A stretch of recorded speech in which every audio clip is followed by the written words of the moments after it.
All right, welcome to another episode of the Puget Podcast. I promise I will come up with a more creative name in the future for this thing.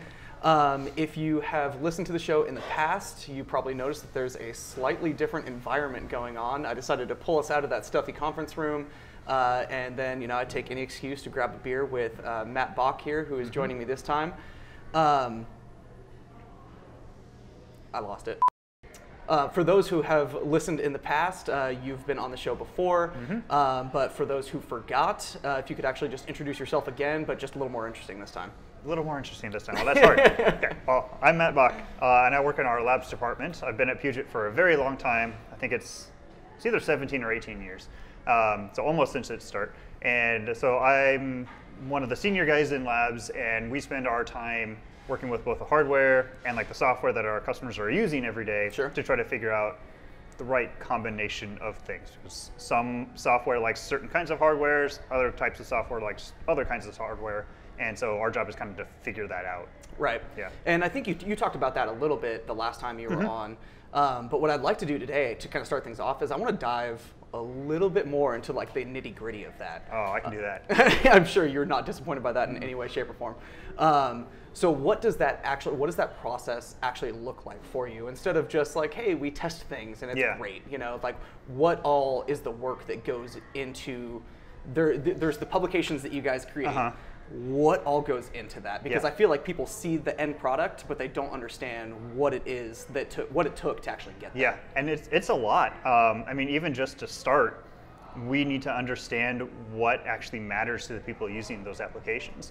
So a good example is like video editors. Oftentimes when people do like testing to try to show how much faster this CPU is, they just look at render performance or exporting. Sure. And that's great, but we actually talk with our customers, talk with general people at trade shows or various things like that.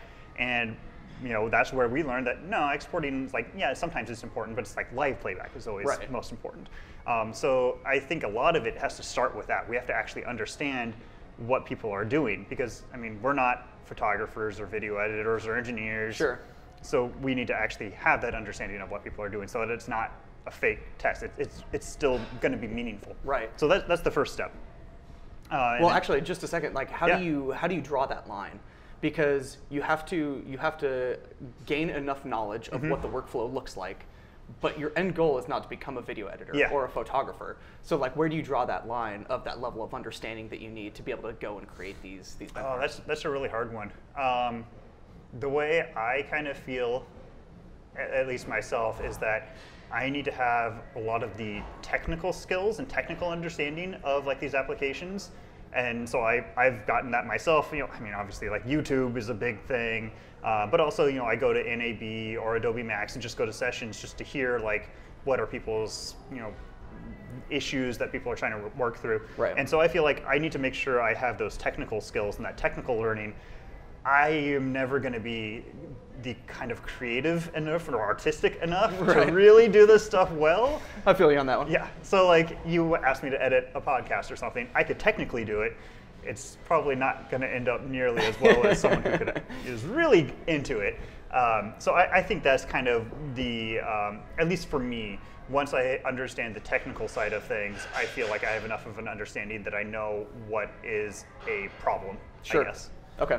And so you put all of this work into understanding the specific workflows for each of these software packages. Why not just go take these off-the-shelf benchmarks that we have? Like we could go and like there's plenty of benchmarks that are already out there. Yeah. Why are you developing these yourself? Well, it's because all the benchmarks that are out there are not for these applications. I mean, you look at like hardware reviews and it's getting better, and I feel like I think we have a big hand in it, the fact that it's getting better. But so much of you just want to make yourself feel a little bit better. I do. Justify my costs. Exactly. But so much of them for so long have been like gaming benchmarks and synthetic benchmarks. And when I say synthetic, I mean like it's not even an application. Like there might be a video encoding benchmark, but it's not using Premiere or Resolve or Media Encoder or any of those. It's like using Handbrake or is that what it is? Yeah, whatever it is. And like that's great for that, but it has no bearing on like Premiere or anything like that. And so honestly, we just can't use those because it doesn't mean anything. Like a handbrake benchmark means as much as a gaming benchmark when it comes to like a Premiere Pro user. Like it kind of, yeah, it's testing the computer, but not in the way that these individual applications actually use the hardware. Right. Yeah. So, and people used those artificial benchmarks for so long, to even justify like professional workstation use cases. Yes.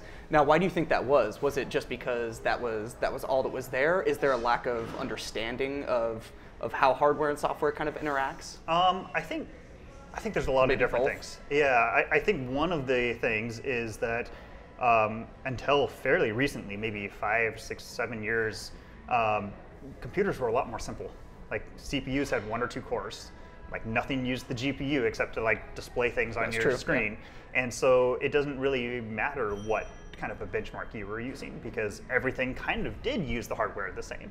And since then we've expanded. Now CPUs you can get with up to 64 cores, and like that is going to be great for some applications and honestly terrible for others. So now we've kind of expanded the amount of hardware and the hardware's capabilities. Right. So now it's changing. You can't just use one benchmark to kind of say like, yeah, it's not exactly the same, but it's close enough. Yeah. Now it's and you add in GPU acceleration, you add in storage speed, and all this, and it just doesn't work anymore. Sure. Yeah. And I'm sure what you've seen as well is that not only has the hardware changed since then, but the way that the software utilizes that hardware has changed. Yeah. And not even just the software itself, but individual features within the software. Absolutely. Yeah, I mean, prime example, Adobe's been doing a lot of stuff with GPU acceleration in the last several years, and some effects are GPU accelerated, so it uses the video card, others are not, so it uses the CPU still, and it changes.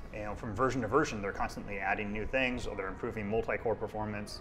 And so, yeah, it's not even just the software, you're right, it's like, what exactly are you doing in it, and what version are you using? Sure, yeah. It's just, again, it's just changing constantly. Yeah. So, yeah, I think that's a big thing, is that it wasn't as important in the past.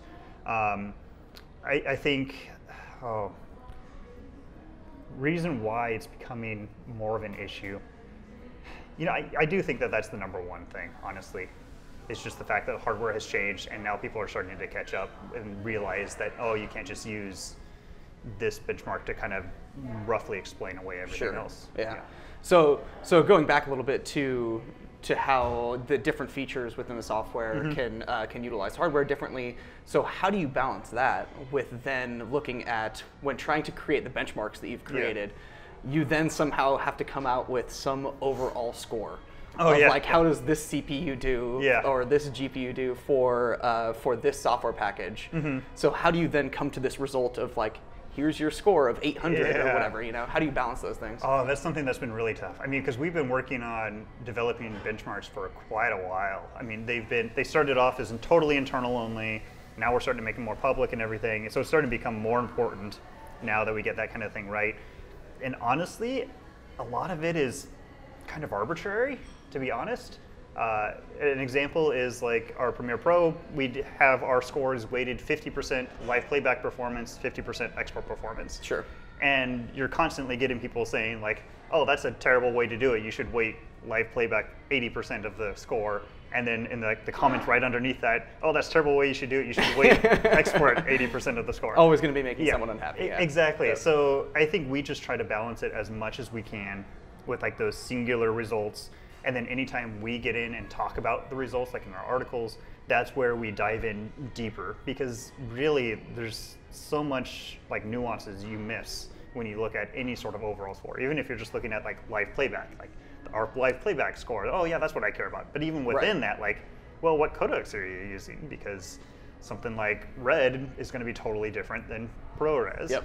And so at that point, it really gets into the really nitty-gritty, where there's no score that's going to matter at all to you. You've got to look at the individual results. Right. So yeah. It's a tough subject, and one that I don't think there's an answer to, but we can only do the best we can. So you talked a little bit about the public and their perception of the benchmarks and how they're starting to use the benchmarks. Yeah. So you recently released benchmarks for Premiere, After Effects, Photoshop, Lightroom. I think over the past 3-6 months or something like that. Yeah, they've been available. Some of them have been available for a little while, actually. Yeah. I think our Photoshop one has been out for like a couple of years even. But like we never really pushed it all that much. It was just like, oh, here it is. it will probably run on your computer. If it doesn't, well, clear all your preferences, reinstall. It's, it's not very polished. Right. But yeah, recently we've really been pushing on making them polished to the point that people can run them on their own computers. And that's been really, really cool. I mean, there's the obvious reasons why we would want to do that. Like, well, it lets people run our benchmarks on their own computers, and then they can see how much faster a new computer would be. That's an obvious benefit to us as a workstation manufacturer. But there's a lot of other things too. Like, honestly, there's so much that we can't test. Like, we don't sell laptops. We don't sell lower end machines. We typically are on the higher end side. Right. So all this stuff that we don't test, if we can release benchmarks that can do it, that just helps all those people that are looking for that kind of a thing. There's a lot of people that need a laptop, especially like, say, photographers. They're on site all the time. We don't do any of that testing. We still want to help the community, right. And this is our way to help the community indirectly, sort of. Yeah. And have you seen any impact like that? Have you seen these benchmarks after they've been released into the public for a while? Have you seen an impact on the community, or even if it's just anecdotal? Yeah, somewhat. I mean, so far, just recently we've started pushing them more, but we've already seen like some hardware review sites are starting to use them. I just see it starting to pop up on forums or Reddit, people putting in results. And, it's still fairly early from us, so there's not a lot of infrastructure around them yet. But just from even what we've seen so far, yeah, I think it's going to make a big difference. And again, it's all about letting people test in the applications they actually care about, and are using every day, and having it as like a standard. Because I think that's the other thing. There already are a lot of hardware reviewers that are trying to test, say, Premiere Pro or Lightroom or whatever, but the problem is they do it in their very narrow scope, and it makes a lot of sense to them. But an example, I know there was a review site, I forget who it was, but they tested basically their own projects. They were like a YouTube site or whatever, and they tested like encode times of their own videos. Okay. And that's great for them, but if I remember right, they were shooting like Canon RAW or something, and Canon RAW is a very different codec than like H.264, which a lot of people are going to be recording in. Right. And so it's like made sense for them, but honestly, even for the like viewers, it almost like great, I guess. But because it was so specific to what they do, it almost doesn't apply to a lot of their viewers. So I think that's the other part of us releasing these benchmarks, is it provides a standard kind of performance measurement. Yeah. So the goal there is to kind of crowdsource this information, basically. Mm-hmm. Yeah, to some degree, yeah. And maybe this is something you've already kind of touched on, but what's the most idealistic, like, best case scenario that you imagine of these benchmarks being out in the public now?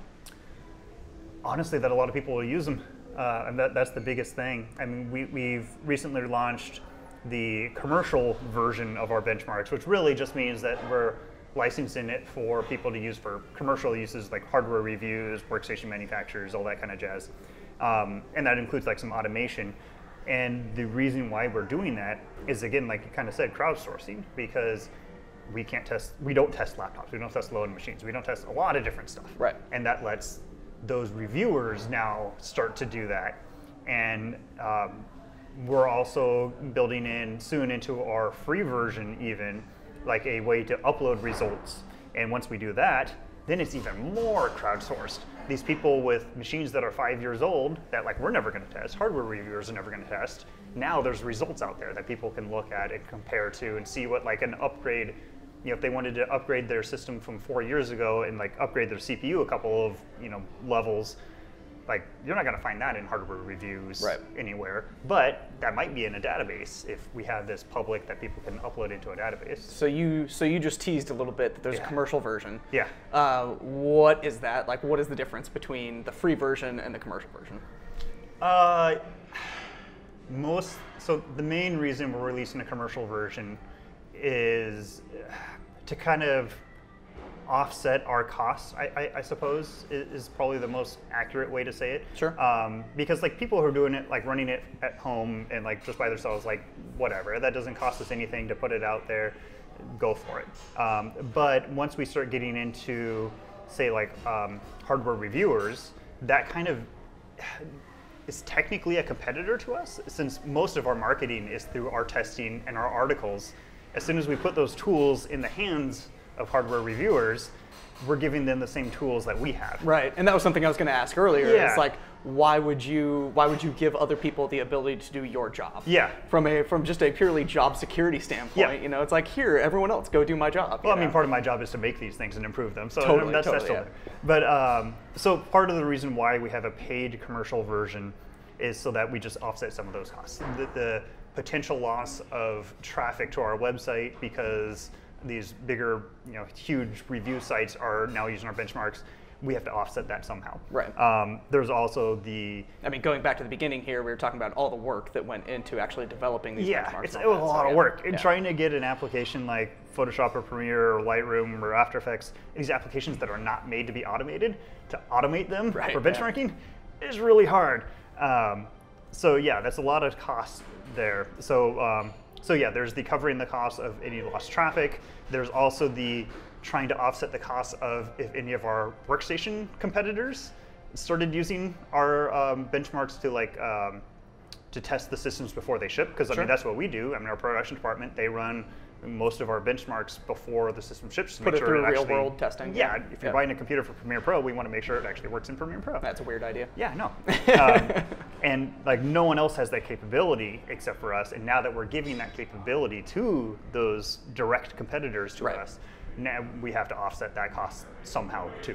Now with that, I assume that there's also actual feature sets that are not included in the free version though, right? Yeah, but it's mostly like a lot of it is, honestly the biggest thing is the permission for commercial use. That's the biggest thing. There are a few other things that we put in that we felt wouldn't be important to someone using it just at home that is a nice little added benefit to these people actually paying. Things like it'll log the results to a CSV so that they can easily combine results to create articles.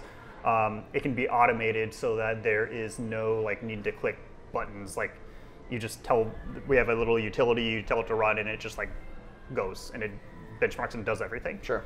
So it's things like that. So it's little quality of life things that reviewers or hardware manufacturers would want, where again, the free people at home, it makes no difference whatsoever to them. Right. So we're not keeping these kinds of tests are only available in the commercial version. Do you see a future where these benchmarks could be used at, say, the software vendor themselves? Oh, sure. I think a lot of them, like Adobe, I know that a lot of the teams have their own in-house suites that they use. But I think a lot of their stuff, this is a little bit conjecture, I mean, I don't have confirmation from them or anything, but I think a lot of their stuff is more focused on the very low level kinds of things. So they're making some blur GPU accelerated. They'll apply that same blur 10 times to a clip to see how much faster it is. Right. And that's not really real. No one applies a not blur how 10 it's actually times. used, Yeah, but to them, that's what they care about, because then they can measure the maximum performance kind of difference. But when it comes to real world, yeah, that's not really applicable. So yeah, I could see them potentially using it. I do think it's a little bit tough for them, again, because they're working on very specific things. They're working on okay, on this update, we're going to improve, X, Y, and Z effects.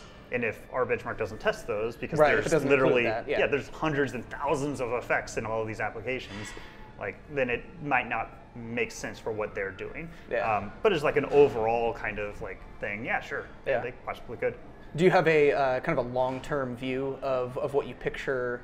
What's the way to put it? How you picture the benchmarks being used? Not just, we talked a little bit about in the community, but here at Puget Systems as well. Oh yeah, there's so many cool things we're working on that I'm really, really excited for. I can nerd out about this stuff. I think there's a lot of low-hanging fruit that we've got to get first. Some of them is we have to push all of our benchmarks out to our production department, and we need to do that so that we are testing. If someone says I'm using this computer for Photoshop, we want to actually run Photoshop. And expand that out if they say I'm using this computer for GIMP, which is a free version of Photoshop kind of. We still run Photoshop.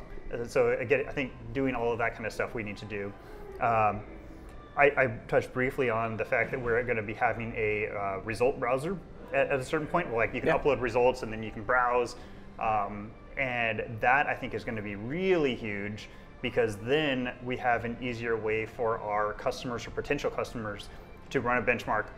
They can upload the results, and then our consultants can look at those results and say, okay, you're looking for a system that is at least 20% faster than what you have today in order to justify the cost. Yeah. Here's a couple of configurations that are exactly 20% or 25% or 30% faster. So that's a huge thing for us, because then that removes all of the like guesswork of like, well, how much faster will this new computer be? Yep. And right now you're just kind of like, well, a bit, a lot, I don't know. And so if we can really start working those things in and making it easier for customers to run, then like our consultants can tell them exactly, like, well, on our benchmark, it's, this new system, this $5,000 computer will be 20% faster, this $6,000 computer will be 25% faster. And that's, you get, it's like almost an ROI calculator. Like you can actually calculate your return on investment of spending all this money. You would then know that like, okay, this will let me finish projects 20% faster. Yep. And I think, and we've seen that before. We've seen it in other places in the industry, but it tends to be very specific use cases. So it'd be something that someone knows scales incredibly well. So we can say like, okay, well, you're gonna, you're adding 2 GPUs, so you're gonna get 2x performance. Yeah, basically. Things like rendering. Exactly. Like 3D rendering. But where we haven't seen that happen before is in these highly variable use cases, such as Premiere and After Effects. Yeah. Well, and there's, oh man, okay, this is really getting down rabbit hole. But one of the other things we're hoping to do as well is expand our benchmarks out to have,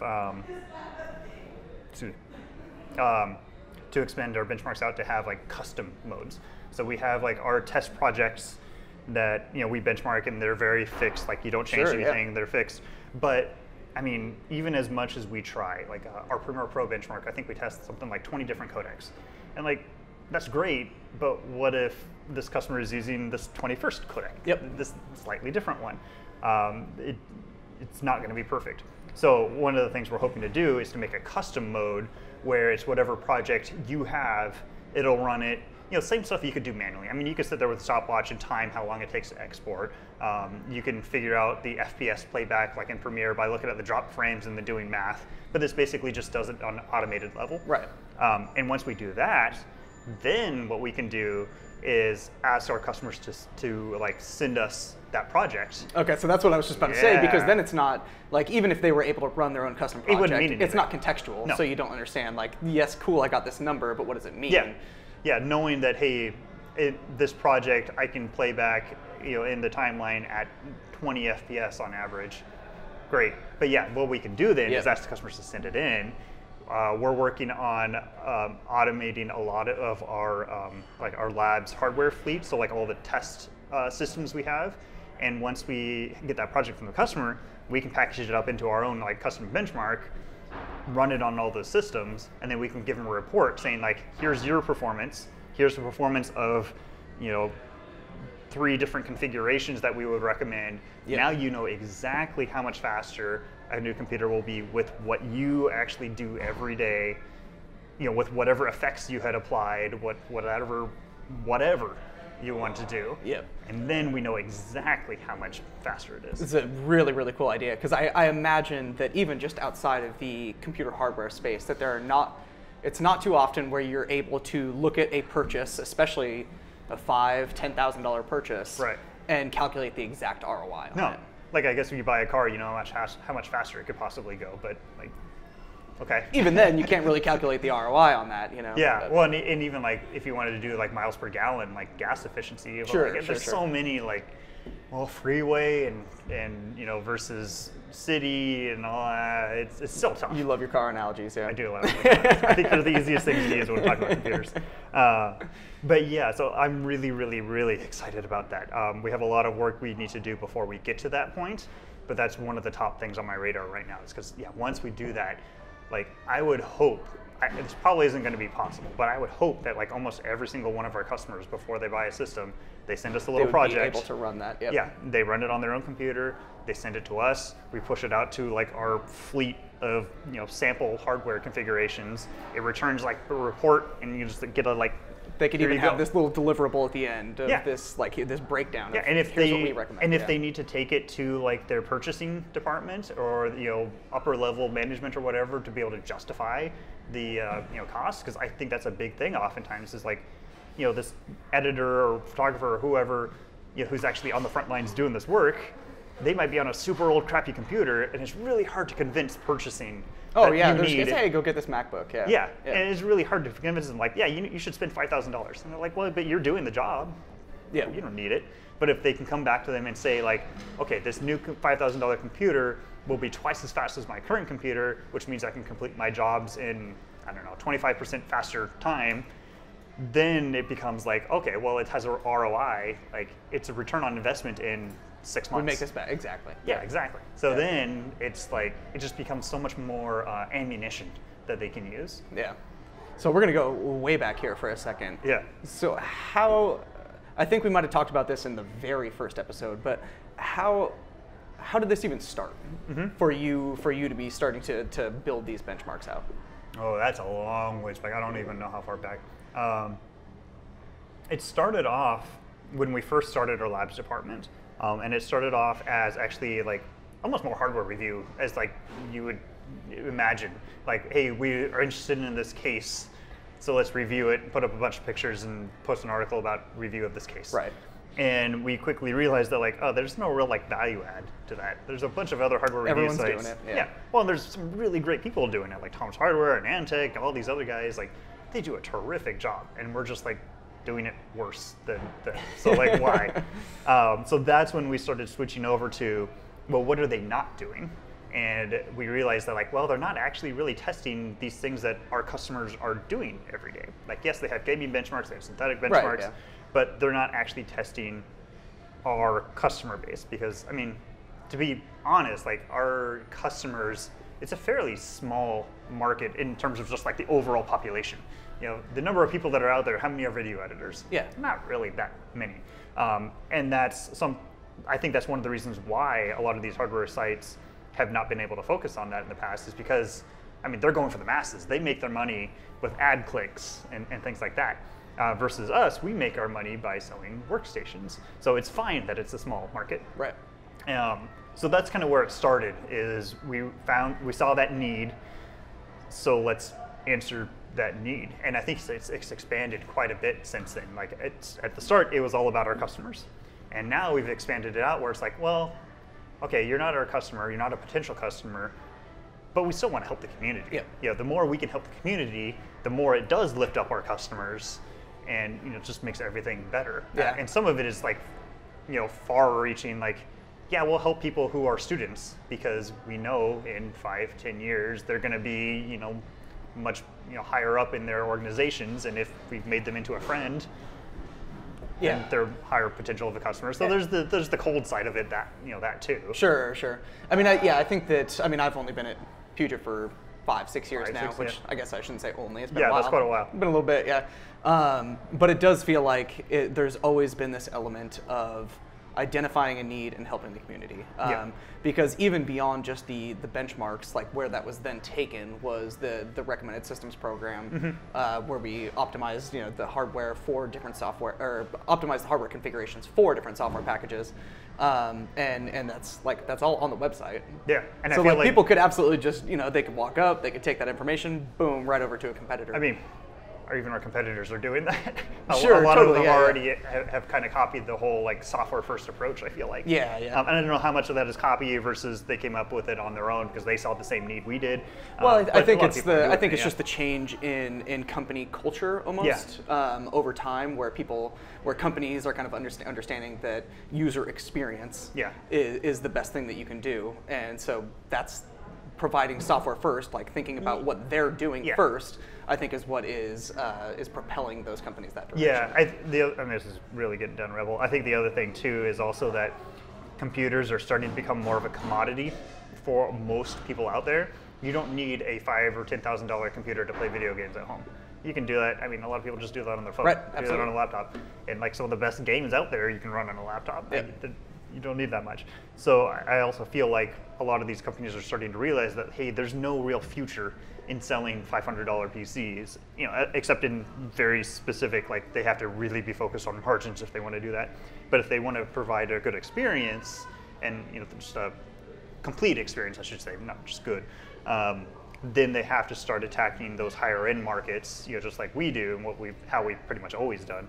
And in those areas, you can't get away with just like, here's a page with a bunch of specs, go for it. Right, like, totally. You really do have to help and optimize and remove, I don't want to say remove choice, but remove bad choice. Oh yeah, absolutely. Yeah. I mean, it's like when I'm sitting there staring at all the toothpaste and I'm like, I don't know which one to get, Which one has the most dentist recommendations? Yeah, exactly. Yeah. 9 out of 10. Sure, I'll trust them.